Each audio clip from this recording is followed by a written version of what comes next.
आज हम डिस्कस करेंगे टाइप्स ऑफ वैक्सीन्स के बारे में। तो अगर हम बात करें वैक्सीन्स की कि वैक्सीन्स क्या होते हैं, तो वैक्सीन्स बायोलॉजिकल प्रिपरेशंस होती हैं जो कि प्रोवाइड करती हैं एक्टिव एक्वायर्ड इम्यूनिटी। तो अगर हम बात करें बायोलॉजिकल प्रिपरेशंस की कि बायोलॉजिकल प्रिपरेशंस क्या चीजें होती हैं, तो बायोलॉजिकल प्रिपरेशंस ऐसे सब्सटेंसेस या कंपाउंड्स को कहते हैं जो कि बनाए जाते हैं लिविंग ऑर्गेनिज्म से। तो वैक्सीन्स इस तरह से सब्सटेंसेस अवेलेबल होते हैं जो कि हमारी बॉडी को इम्यूनिटी देते हैं। एक्टिव एक्वायर्ड इम्यूनिटी का क्या मतलब होता है कि जब कोई पैथोजन जो है वो अटैक करता है या हम जो है वो किसी पैथोजन से एक्सपोज हो जाते हैं या पैथोजन हमारी बॉडी में एंटर हो जाता है और वो पर्सन जो है उसके अंदर डिजीज हो जाती है उस पैथोजन की वजह से, लेकिन उसके बाद उस पर्सन में उस बीमारी के खिलाफ जो इम्यूनिटी या मुदाफियत होती है उसको कहते हैं एक्टिव एक्वायर्ड इम्यूनिटी। तो वैक्सीन्स जो होते हैं वो बायोलॉजिकल प्रिपरेशन है जो कि एक ह्यूमन बीइंग को एक्टिव एक्वायर्ड इम्यूनिटी प्रोवाइड करते हैं। किसके खिलाफ? पर्टिकुलर इन्फेक्शियस डिजीजेस के खिलाफ। इन्फेक्शियस डिजीजेस कौन सी डिजीजेस होती हैं? जो कि लिविंग ऑर्गेनिजम्स की वजह से होती हैं। जैसे लिविंग ऑर्गेनिज्म जो कि बैक्टीरिया, वायरसेस वगैरह होते हैं। तो डिजीज कॉजिंग जो ऑर्गेनिजम्स होते हैं उनको पैथोजेंस कहा जाता है। इट मीन्स के वैक्सीन्स जो होते हैं वो इस्तेमाल किए जाते हैं अगेंस्ट डिफरेंट डिजीजेस। और कौन सी डिजीजेस? जो कि माइक्रो ऑर्गेनिजम्स या पैथोजेंस की वजह से होती हैं। तो आज की वीडियो में हम देखेंगे कि वैक्सीन्स की कौन कौन सी टाइप्स होती हैं और वो किस किस तरह इस्तेमाल की जाती हैं और किन डिजीजेस के खिलाफ इस्तेमाल की जाती हैं। तो वैक्सीन्स की 4 मेन टाइप्स होती हैं। वो कौन कौन सी टाइप्स हैं? उसमें शामिल हैं live attenuated vaccines, inactivated vaccines, subunit, recombinant, polysaccharide and conjugated vaccines, conjugate vaccines, इसके अलावा टॉक्सॉइड वैक्सीन्स। तो हम 1 बाय 1 करके इन चारों टाइप्स को, जो मेन टाइप्स हैं, इनको डिस्कस करेंगे। तो सबसे पहले हम बात करते हैं लाइव एटेन्युएटेड वैक्सीन्स की कि ये किस तरह की वैक्सीन्स होती हैं। तो लाइव एटेन्युएटेड वैक्सीन्स कौन सी होती हैं? जिनमें के weekend form of the germ, यानी जो जर्म या जो पैथोजन होता है वो उस डिजीज को कॉज करता है, तो उसी के जर्म को वीक करके वैक्सीन की शक्ल में ह्यूमन बॉडी के अंदर एंटर करवाया जाता है। तो weekend form of the germ में क्या होगा कि इस तरह का जर्म जो होगा वो होगा तो जिंदा, लेकिन वो इतना वीक कर दिया जाएगा कि जिसकी वजह से फिर डिजीज कॉज नहीं होगी। यानी कि जब इस जर्म को वीक करके वैक्सीन की फॉर्म में इस्तेमाल किया जाएगा तो यही वाला जर्म जो कि आम तौर पे बीमारी का बायस बनता है, लेकिन जब इसको वीक करके वैक्सीन में इस्तेमाल करेंगे तो यही जर्म जो है वो उसी बीमारी के खिलाफ यूज होगा। तो इस तरह के वैक्सीन्स को लाइव एटेन्युएटेड वैक्सीन्स का कहते हैं। तो ये जो वैक्सीन्स होती हैं जो कि उन्हीं जर्म्स को वीक करके बनाई जाती हैं जो जर्म इसी बीमारी की वजह बनते हैं।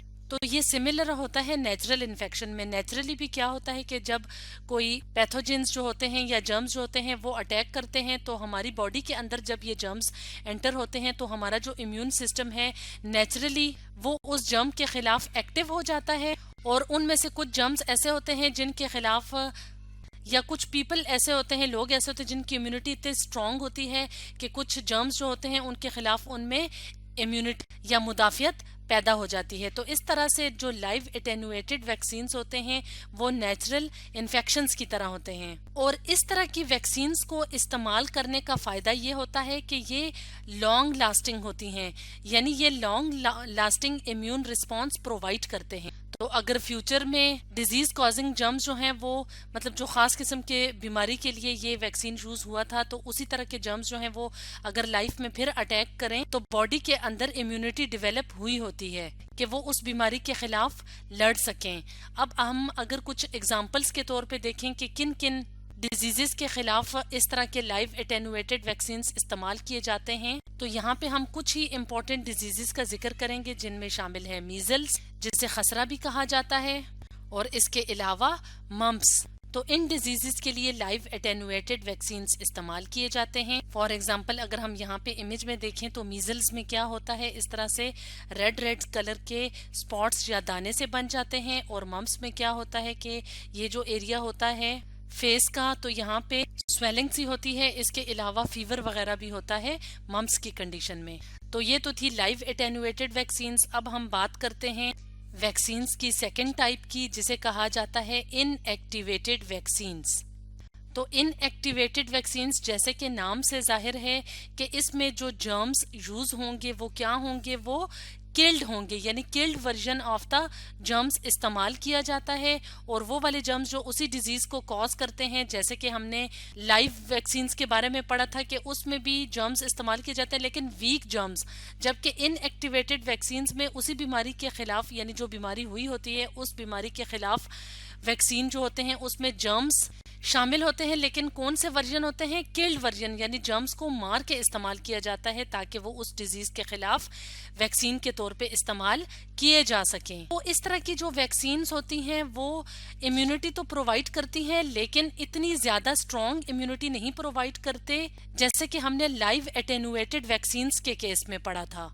इसलिए इन वैक्सीन्स को के जो डोजेज होती हैं, जो मिकदार होती हैं, वो वक्तन फवक्तन दी जाती हैं। और क्यों दी जाती हैं, ताकि उस डिजीज के खिलाफ उस पेशेंट के अंदर इम्यूनिटी या मुदाफियत आ जाए। अब हम अगर बात करें कि इनएक्टिवेटेड वैक्सीन्स जो होते हैं वो किन बीमारियों के खिलाफ प्रोटेक्शन प्रोवाइड करते हैं, तो उनमें से कुछ कॉमन या इम्पोर्टेंट जो बीमारियां हैं उसमें से शामिल है हेपेटाइटिस ए, फ्लू और पोलियो। तो शॉर्ट का मतलब क्या होता है कि जब वो जो वैक्सीन है या लिक्विड जो फॉर्म है उसको सिरिंज या नीडल के थ्रू ह्यूमन बॉडी में इंट्रोड्यूस करवाया जाए। तो इस तरह से जो इनएक्टिवेटेड वैक्सीन्स होती हैं उनको इम्पोर्टेंट, यानी जो बहुत ज़्यादा ये कॉमन डिजीजेस होती हैं जैसे कि नज़ला हो गया, हेपेटाइटिस ए हो गया और पोलियो। जैसे यहाँ पे इस इमेज में हमें एक पोलियो का पेशेंट नज़र आ रहा है जो सही तरीके से चल नहीं सकता, यानी इसमें पोलियो क्या है, एक ऐसी कंडीशन है जिसमें कि इंसान माजूर हो जाता है। तो ये तो थी इनएक्टिवेटेड वैक्सीन्स के बारे में कुछ डिस्क्रिप्शन। अब हम थर्ड टाइप ऑफ वैक्सीन के बारे में करते हैं जो कि है सब unit, recombinant, polysaccharide and conjugate vaccine. तो सब यूनिट क्या होता है, एक कंपोनेंट या एक पार्ट। तो इस तरह की जो वैक्सीन्स होती हैं वो बनाई जाती हैं या वो तैयार की जाती हैं specific piece of the germ, यानी जो डिजीज कॉजिंग ऑर्गेनिज्म होता है उसकी बॉडी से एक स्पेसिफिक पार्ट निकाल के या किसी रिकॉम्बिनेशन के साथ या कॉम्बिनेशन के साथ या उस जर्म की बॉडी के अंदर से पॉलीसेकेराइड यानी कार्बोहाइड्रेट को इस्तेमाल करके या कॉन्जुगेट वैक्सीन यानी एक कॉम्बिनेशन होता है इस वैक्सीन में, उसको इस्तेमाल किया जाता है एज ए वैक्सीन। तो इस तरह की जो वैक्सीन्स होती हैं वो बहुत ज़्यादा स्ट्रॉन्ग इम्यून रिस्पॉन्सेज पैदा करती हैं, यानी जिस पेशेंट को दी जाती हैं फिर उनके अंदर जो मुदाफियत का रिस्पॉन्स है, यानी किसी जर्म के खिलाफ जो मुदाफियत होती है वो बहुत ज़्यादा अच्छी या मजबूत हो जाती है। इसके अलावा इस तरह की जो वैक्सीन होती है वो दी जाती है, वो इस्तेमाल कर सकते हैं उस तरह के लोग, यानी तमाम उस तरह के लोग जिनको इनकी ज़रूरत होती है, यानी जिनका इम्यून रिस्पॉन्स जो होता है, जिनकी इम्यूनिटी जो होती है या इम्यून सिस्टम जो होता है वो वीक होता है। तो वो लोग जिनका इम्यून सिस्टम वीक होता है वो इस तरह के जो इंजेक्शंस हैं उनको इस्तेमाल कर सकते हैं। फॉर एग्जाम्पल अगर हम यहाँ पे देखें तो यहाँ पे हमें वायरस की डायग्राम नजर आ रही है। तो इस तरह के जो वैक्सीन्स होते हैं तो ये कैसे प्रिपेयर की जाती हैं, ये प्रिपेयर की जाती हैं जर्म की बॉडी से कोई एक पार्ट लेके, जैसे कि हमने यहाँ पे डिस्कस किया था।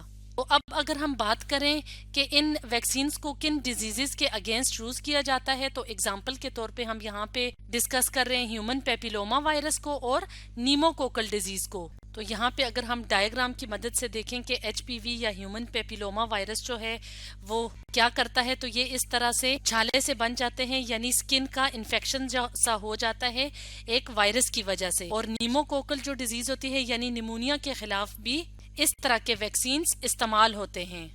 तो फोर्थ टाइप ऑफ वैक्सीन की बात करते हैं जिसका नाम है टॉक्सॉइड वैक्सीन्स। तो इस तरह की वैक्सीन्स कैसे बनाई जाती हैं, इस तरह की वैक्सीन्स बनाई जाती हैं टॉक्सिन को इस्तेमाल करके, जैसे कि नाम से जाहिर है टॉक्सिन यानी हार्मफुल प्रोडक्ट्स को इस्तेमाल करके। और वो हार्मफुल प्रोडक्ट कौन बनाता है, वो जर्म जो कि डिजीज कॉज करता है, यानी वो जर्म जो है वो कोई टॉक्सिन या हार्मफुल प्रोडक्ट बनाता है, तो उसी हार्मफुल प्रोडक्ट को उसी डिजीज के अगेंस्ट इस्तेमाल किया जाता है ویکسین کی شکل میں. اس طرح کی جو ویکسینز ہوتی ہیں وہ کیا کرتی ہیں، وہ مدافعت تو پیدا کرتی ہیں لیکن جرم کا جو ایک پارٹ ہوتا ہے اس کے خلاف یہ مریض کے اندر یا پیشنٹ کے اندر مدافعت یا امیونٹی پیدا کرتی ہیں. اور وہ جرم کا کون سا پارٹ ہوتا ہے، وہ پارٹ ہوتا ہے ڈیزیز کازنگ، یعنی پورے کا پورا جرم نہیں بلکہ جرم کا کوئی ایک پارٹ جو ہوتا ہے وہ ڈیزیز کاز کرتا ہے. تو اس طرح کے جو ویکسینز ہوتے ہیں وہ ٹارگٹ کرتے ہیں اسی پارٹ کو، یعنی جرم کے اسی پارٹ کو ٹارگٹ کرتے ہیں جو کہ ڈیزیز کازنگ ہوتے ہیں. تو اس طرح سے اس ویکسین کو استعمال کر کے امیونٹی یا مدافعت پیدا کی جاتی ہے اس طرح کے جرمز کے خلاف. تو ٹاکسائڈ ویکسین سکن ڈیزیزز کے خلاف استعمال ہوتی ہیں. ان میں جو امپورٹنٹ ڈیزیزز ہیں وہ ان میں شامل ہیں ڈفتیریا، جس میں کہ بخار وغیرہ ہوتا ہے، اس کے علاوہ اور بھی کافی زیادہ سمٹمز ہوتے ہیں. اس کے علاوہ ٹیٹنس جسے تشنج کہا جاتا ہے، جس میں کہ مسلز میں بہت زیادہ تھکن سی محسوس ہوتی ہے. جیسے کہ یہاں پہ اگزامپل کے طور پہ ڈفتیریا ڈیزیز کا امیج دکھایا گیا ہے، جس میں کہ یہ جو ٹونسلز وغیرہ ہوتے ہیں یعنی جو تھروٹ والا ریجن ہوتا ہے اس کو افیکٹ کرتے ہیں ڈفتیریا کازنگ جرمز، یعنی وہ جرمز جو ڈفتیریا کاز کرتے ہیں وہ اس تھروٹ والے ایریا کو، جہاں پہ ہمیں ٹونسلز بھی نظر آ رہے ہیں، یہ والا جو ایریا ہوتا ہے اس کو افیکٹ کرتے ہیں. تو اس طرح سے مختلف قسم کی ویکسینز جو ہوتی ہیں وہ مختلف قسم کی ڈیزیزز کے لیے بہت افیکٹو ہوتی ہیں. تو آج ہم نے پڑھا ٹائپس آف ویکسینز کے بارے میں.